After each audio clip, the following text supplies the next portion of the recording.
այս վերջին ամփոփիչ ելույթի սպառնալիքներին։ Գիտեք,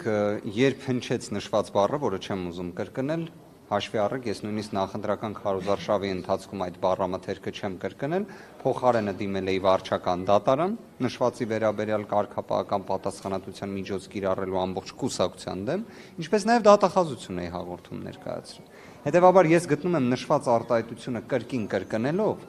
միայն ավելի մեծ վնաս կպատճառեն։ Ես երբ այդ արտահայտությունը հնչեց, հենց այդ պահին նախագահողին Ռուբինյանին տեղեկացրեցի, որ պետք է ընդհատել այս խոսքը եւ ազգային ժողովի կանոնակարգ սահմանադրական օրենքով նախատեսված կարգապահական պատասխանատվության միջոց կիրառել, որը բայց չկիրառվեց։ Ավելին ասեմ, ես ճիշտն ասած հաշվի առնելով, որ մենք այսօր փոքր-ինչ ուշացումով մուտք գործեցինք նիստերի դալիճ, նաև առաջարկեցի, որ նիստը նախագահելու լիազորությունը ես իրացնեմ եւ արտահերթ ելույթ ունենամ։ Այսինքն չէի էլ թաքցնում ինչի համար էի ասում, բայց բոլոր դեպքերում դրական պատասխան չստացա։ Ինչ վերաբերում է այսօր տեղի ունեցող իրադարձություններին եւ դրան 3 հենց նախորդած իրադարձությանը հարց ու պատասխանի շրջանակներում։ Ես ուզում եմ հասկանալ, թե քանի տարի է դեռևս կամ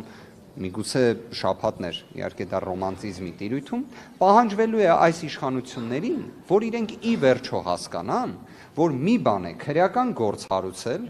մի բան է դրա վերաբերյալ հաղորդագրությունը տարածել եւ ամեն կերպ կրկնել դա ազգային ժողովում, լրիվ այլ բան է խափանման միջոցը։ Լրիվ այլ բան է։ Դա ոչ մի առնչություն չունի պատժի հետ, դա ոչ մի առնչություն չունի քրեական արդարադատության վերջնարդյունքի հետ։ Քրեական գործ են հարուցել, հաղորդագրություն են տարածել, իդեպ կարծես թե հենց իրենք քողարկելու համար իրենց իսկ գործողությունները կրկնում էին, որ սրա մասին հենց իրենք, ինչ վերաբերում է նախագահ Քոչարյանին, իրենք դրա մասին չէ, որ շատ երկար ժամանակ տեղեկացված էին եւ այլն, բայց իբր ինքն է քննադատում, թե ինչի է հիմա այդ ամենը տեղի ունենում։ Իդեպ ապօրինի գույքի բռնագանձման հետ կապված փաթեթը, երբ ուղարկել էին դատարան, այս բոլոր գույքերի հետ կապված հիշատակումը կար ազգային ժողովում, հենց իրենք էլ խոսում էին դրա մասին։ Եթե խնդիրը, ոնց իրենք են բնութագրում, իրավապահներն են, այսինքն Սրփուի Գալյանին նկատի ունեն, որովհետև Սրփուի Գալյանն էր գլխավոր դատախազի տեղակալը, ով այդ ամենը բացահայտել էր այդ ժամանակ։ Թե նկատի ունեն գլխավոր դատախազ Տիկին Վարդապետյանին, այսինքն որ խնդիրը որտեղ է։ Իդեպ ելույթում նաև հիշատակվեց մի դեպքի մասին, որտեղ ասում են դատավորը այնքան ձգեց, որ գնաց թոշակի։ Մի հատ կարակ հարցնեք, իսկ որ դատավորի մասին է խոսքը, կարող է պարզվի հենց իրենց իշխանության ժամանակ դատարանի նախագահի պաշտոն զբաղեցրած անձի մասին է խոսքը։ Այսինքն հենց իրենց կադրային քաղաքականության մասին է խոսքը։ Իրենց հարցրեք, թող իրենք պատասխանեն, տենց ավելի հետաքրքիր կլինի։ Երբ խոսում են օրինակ դատական համակարգում, երեք ես լսեցի, ես այնպես ստացվեց, որ ելույթ չկարողացա ունենալ, ինչևէ, բայց ուզում եմ ես հանգամանքը ընդգծեմ։ Այնպես էին խոսում դատական համակարգում խնդիրների մասին, կարծես Կարեն Անդրեասյանի օրինակ ելույթը իրենք չեն լսել։ Դատական համակարգի 70%-ը փոխվել է։ Այն մնացած 30%-ն է վեթինգի է ենթարկվել եւ կարծես դրա վերաբերյալ հակադարձում ես չեմ լսել։ Այսինքն ում դեմ են պայքարում։ Ումից են դժգոհ։ Իդեպ կրկին, երբ խոսում են օրինակ Գայք Ծառուկյանի գործի մասին եւ արդարացրած դատական ակտի մասին, դատավորի մասին, չէ՞։ Մի հատ օրինակ դուք կարող եք հարցնել հակակոռուպցիոն դատարանում որևէ գործերով մասնակցություն ունեցող փաստաբանի, հարցրեք, թե այդ դատավորի վարկանիշը ինչպիսինն է, կամ հենց այդ դատավորը հայտնի է ինչով։ Օրինակ իշխանահաճո որոշումներ կայացնելով, թե հակառակը։ Իդեպ այդ հայտարարությունից անցել է 3-4 ամիս, այդ դատավորը շարունակում է պաշտոնավարել։ Եթե հիշում եք, Նիկոլ Փաշինյանը շատ հստակ գնահատական էր տվել այդ դատավորի վերաբերյալ։ Եվ ամփոփելով մի բան էլ ասեմ, դրանից հետո եթե հարց լինի, սիրով պատասխանեմ։ Ամենակարևոր, այսպես կարմիր թելը, որը անցնում է, դա այս ծրագրի 2026-2031 տարեթվերն է։ Այս ծրագիրը նրա մասին է, որ Նիկոլ Փաշինյանը հավակնում է 13 տարվա պաշտոնավարման։ Ժողովրդավարությունից ամեն օր խոսացող իշխանությունը 13 տարվա պաշտոնավարման հավակնությունն է ներկայացրել։ 13 տարի պաշտոնավարելու ծրագիրն է ներկայացրել։ Օրինակ ԱՄՆ-ի հետ երբ հարաբերությունները սերտանում են, երևի թե ԱՄՆ-ի ժողովրդավարության մոդելից ինչ որ պատկերացում գալիս է, չէ՞։ Պատկերացնում եք ԱՄՆ-ում 3 դար 3 դար նախագահի ինստիտուտ կա, որտեղ մեկ բացառություն է եղել 10 տարուց ավել պաշտոնավարելու, մեկ բացառություն։ Դա եղել է Ֆրանկլին Դելանո Ռուզվելտը։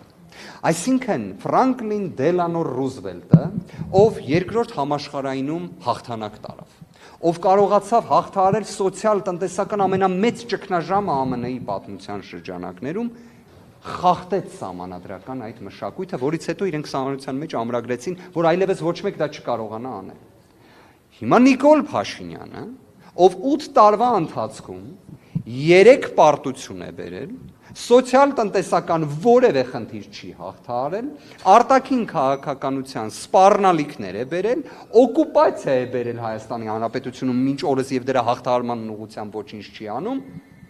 հայկական Ֆրանկլին Ռուզվելտն է, հա, միգուցե։ Այսինքն սա է ի վերջո տրամաբանությունը դառնում, որտեվ ես անկեղծ ուզում եմ հասկանամ, եթե մենք ժողովրդավարությունից ենք խոսում, ժողովրդավարության լավագույն մոդելը դեռևս ոչ մեկ դա չի երգել։ Դա ԱՄՆ-ի փորձն է։ Հիմա ԱՄՆ-ի փորձից խոսում ենք, մյուս կողմից 13 տարի պաշտոնավարման ժամկետ։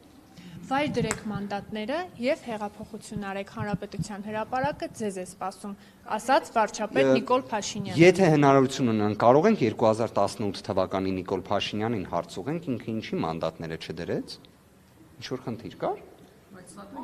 Չէ, բայց ինչի մանդատը վայր չէր դնում 2018 թվականին, այն որ նաև միտքը շարունակեց էլ, ես ուշադիր լսեցի այդ հատվածը, որ Գյումրիից էլ քայլելը բան իրանք բոլորը ցույց են տվել, բա ինքը ինչի են ժամանակ մանդատը չէր դրել։ Ինչ որ մի բան կա տարբերության, ես կարող եմ ձեզ մի բան ասել,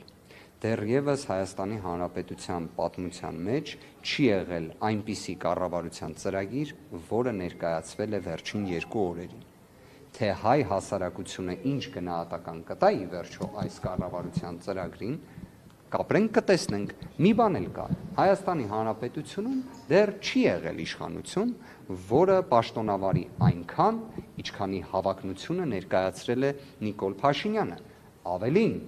ափսոս օրինակ, Նիկոլ Փաշինյանը կարծում եմ կարող էր իր ելույթում նաև նշեր, որ 2018 թվականին մի հետաքրքիր հանգամանք էլ կար, դրան նախորդել էին խորհրդարանական ընտրություններ,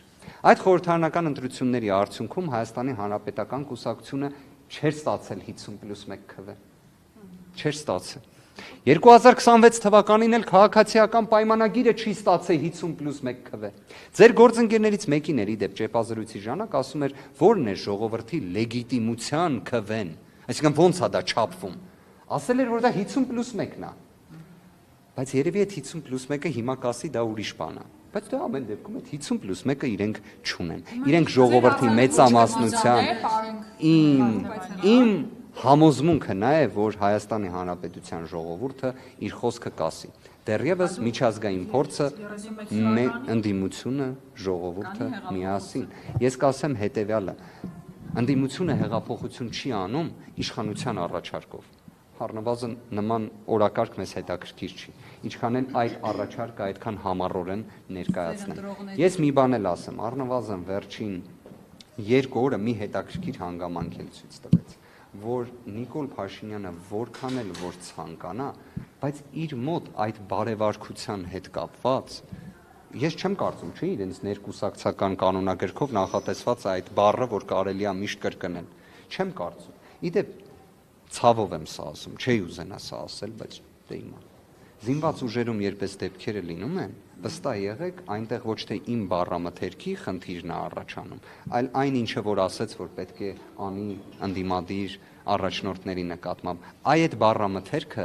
զինված ուժերում, զորամասում դառնում է ոչ կանոնադրական հարաբերություններ պարզելու հիմք, այդ բառամթերքը։ Ես տեսել եմ իմ աչքով դպրոցականների, որոնք կրկնում էին Նիկոլ Փաշինյանի այդ բառամթերքը նախընտրական քարոզարշավի ընթացքում։ Մի քանիսը դա ծիծաղելով էին ասում, մի քանիսը տենց չէին ասում։ Հիմա ինչ է փոխանցվում։ Մի հատ լսեք ընդդիմության հռետորաբանությունը ու խոսքը, հետո մի հատ նորից լսեք այսօրվա այդ բառամթերքը։ Անկեղծ եմ ասում, ես չեմ պատկերացնում ինչն է, որ մարդուն պետք է դրթի այդ բառերը ասել։ Եթե դուք տեսել եք ես երբևէ այդ բառամթերքը օգտագործեմ, ասեք, ես խնդիր չունեմ, ներողություն խնդրեմ։ Օրինակ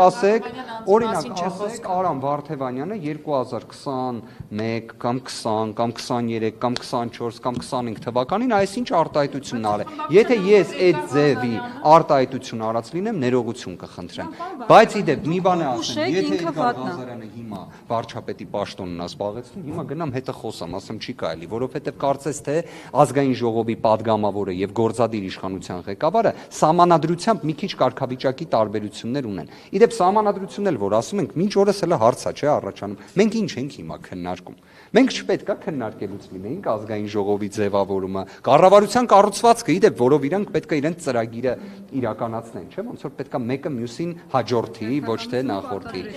Բայց դե սա է։ Անշուշտ կանենք, դեռ կարող է քաղաքացիական պայմանագիրն է, կառավարության այս ծրագիրը, այս ելույթից հետո որոշումը, որ կողմ պետքա չքվեարկի։ Պետքա չէ, բացարձակ, դա խնդրում եմ դիտարկել ոչ այդ տիրույթում։ Արձագանքը ինչ է եղել։ Ինչպես։ Բառապաշարների համար որ դիմել Վարչական դատարանի կողմից այն որակվեց որպես անընդունելի բառամթերք, որը պետք է հանգեցներ պատասխանատվության, որը կենտրոնական ընտրական հանձնաժողովը չէր արել։ Սա վարչական դատարանի վերաբերյալ։ Իսկ ինչ վերաբերում է հաղորդմանը, որը ներկայացրել էի գլխավոր դատախազին, ես կարծում եմ դուք շատ մեծ դժվարությամբ, բայց կարող եք կանխատեսել, թե ինչ ելք այն ստացավ։ Այսինքն քրեական գործ իհարկե չհարուցվեց, բայց ես կարող եմ ձեզ իրավական, երբ հաստաբան էի դրա կարգավիճակից ելնելով խորհուրդ տամ։ Եթե դուք այդ բառերը կրկնեք, դուք, այն նաև դուք, ձեր դեմ քրեական վարույթ կհարուցվի։ Եվ ավելին, դուք կկալանավորվեք։ Հետևաբար, եթե դուք ՔՊ անդամ լինեք, կարողա չհարուցվի, բայց կարող։ Այ եթե վարչապետի պաշտոնն եք զբաղեցնում, հաստատ գործ չի հարուցվի, ՔՊ անդամ լինելը կարողա ձեզ օգնի, բայց կարողա։ Այսքանը։ Պարոն Քոչարյանների դեմ հարուցված, որով փաստորեն ներգրաված է նաև Սերժ Սարգսյանը։ Մամուլից եմ տեղեկացել այդքանը։ Այո։ Մանրամասներին չեմ տիրապետում առնվազն կրկին, երբ կա այս ինտենսիվ խափանման միջոցների վերաբերյալ խոսակցությունը, սա հերթական անգամ խոսում է նրա մասին, որ պարզապես իրավապահ մարմինները կամ առաջնորդվում են քաղաքական հրահանգներից ելնելով, կամ պարզապես խափանման միջոց ինստիտուտը ընկալելիության խնդիր ունի մեր իրավակիրառ պրակտիկայում, որի վերաբերյալ իդեպ կարող եմ նաև հայտնել, որ կարծես արտաքին դերակատարները եւս որոշ արձանագրումներ անում են։